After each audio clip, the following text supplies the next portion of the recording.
Bismillahirrahmanirrahim. Assalamualaikum warahmatullahi wabarakatuh. Alhamdulillahi rabbil alamin. Wassalatu wassalamu ala rasulillahil karim wa ala alihi wa sahbihi ajma'in wa ba'd.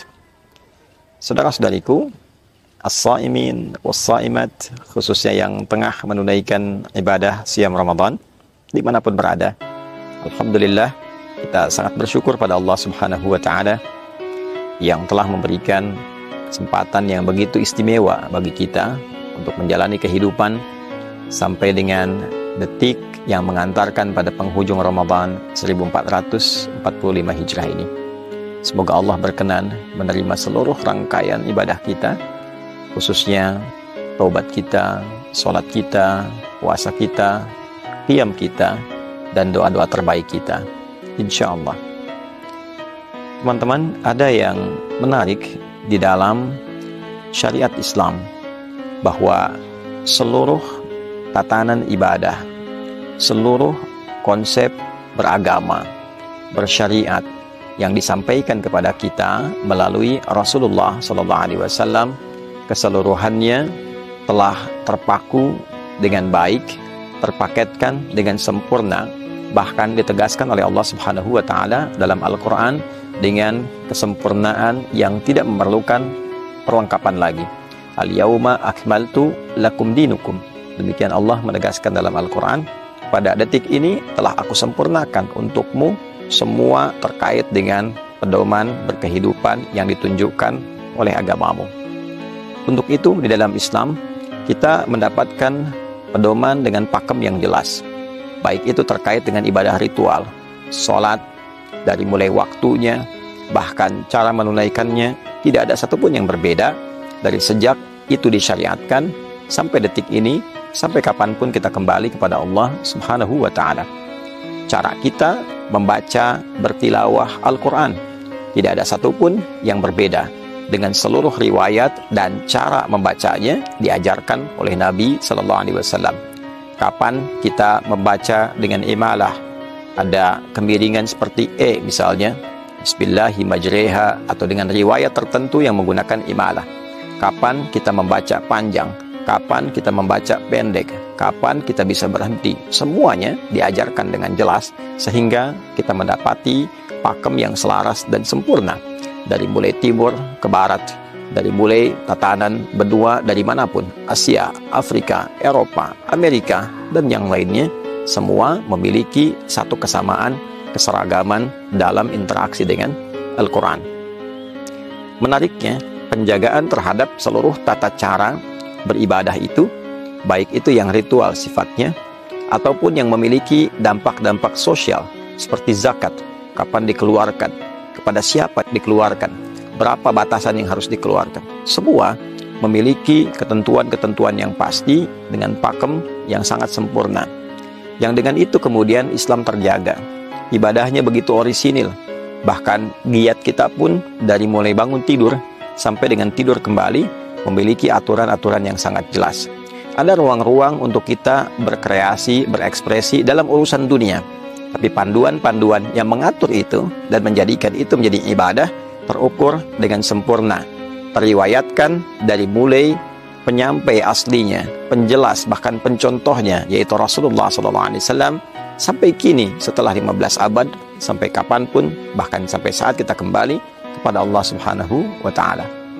Penjagaan dari semua ajaran itu yang selain menunjukkan kebenaran ajaran Islam, mustahil ada satu ajaran terjaga dengan sempurna dari kitabnya, dari tata cara ibadahnya, dari interaksinya, dari mulai diajarkan pertama, melintasi ruang, waktu, zaman yang berbeda, tantangan yang tidak sama, dan masih serupa, mustahil ada karya manusia. Itu menunjukkan kebenaran risalah Islam. Di saat yang sama, itu juga menunjukkan penjagaan terhadap kemurnian syariat ini, sehingga dicegah kemudian hari akan ada orang-orang yang dengan kreatif misalnya, mencampur adukan atau memasukkan dan mencoba untuk bisa, misal, menghadirkan hal-hal baru dalam beragama yang sesungguhnya sudah diatur dengan baik. Termasuk dalam penentuan awal Ramadan, dalam penentuan awal Idul Fitri ataupun Idul Adha, Masya Allah, kita mendapatkan petunjuknya. kita mendapatkan ajarannya yang terjaga dari dulu sampai dengan kini. Penjagaan silsilah riwayat itulah yang disebut dengan isnad, atau disebut juga dengan sanad. Sesuatu yang terverifikasi, tersambung transmisinya dari mulai penyampai pertama yang mencontohkan, meneladani kepada kita semua, yaitu Rasulullah Sallallahu Alaihi Wasallam. Sosoknya ada, situsnya masih ada sampai sekarang, ajarannya masih ada dan terjaga sampai dengan kini. Itulah sanad. Ada komentar menarik dari seorang alim, allamah, seorang begawan pengetahuan di eranya, yaitu Al-Imam Muhammad Ibn Mubarak, saat beliau memberikan penilaian yang sangat luar biasa pada silsilah transmisi penjagaan syariat ini. Al-isnadu minad din, laula al-isnad laqala man syaa ma syaa. Isnad itu silsilah transmisi penjagaan riwayat sampai kini, sampai kapanpun, itu bagian yang sangat penting dan pokok minad din, dari agama, dari ad-din, dari Islam. Laula al-isnad, bila tidak ada pola penjagaan seperti ini, laqala man syaa ma syaa. Tentu setiap orang bisa berkreativitas, ingin mengatakan apa yang dia kehendaki tentang apa yang dia inginkan. Itulah yang menjadikan Islam begitu istimewa.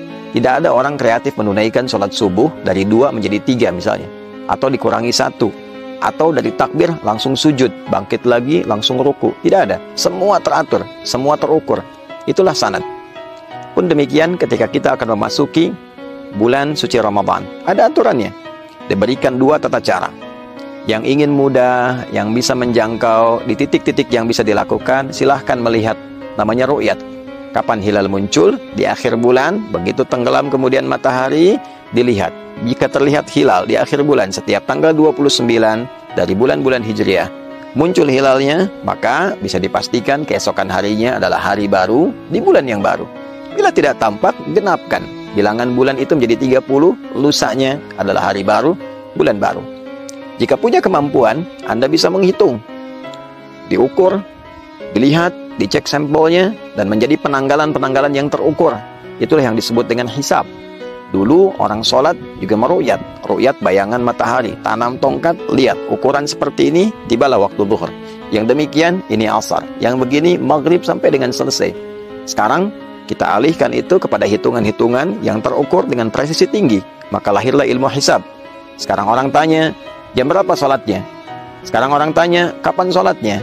Orang tidak bertanya bagaimana menanam tongkatnya dan melihat bayangannya.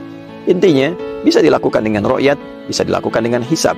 Dua-duanya dalilnya ada, ayat tentang itu juga ditemukan, hadis isyarat, bahkan praktek, itu semua juga bisa disaksikan. Praktek ru'yat ada, dan menunjuk kepada hisab pun isyaratnya kita temukan.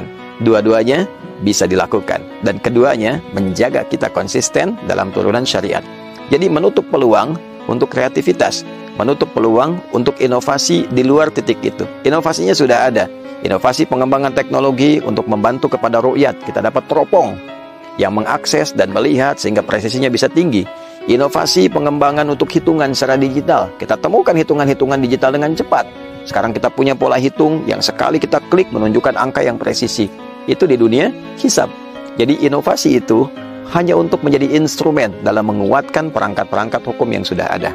Oleh karena itu, hal-hal yang muncul di luar pakem tadi, itu yang disebut sebagai kreativitas yang tidak dibenarkan.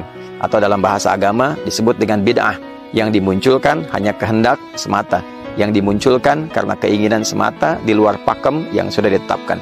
Bila ini tidak diatasi, maka setiap orang bisa berkreasi dan mengatakan, ini versi saya, ini versi Anda, ini versi dia. Saya mendapatkan konektivitas dengan Tuhan, saya sudah telepon Allah.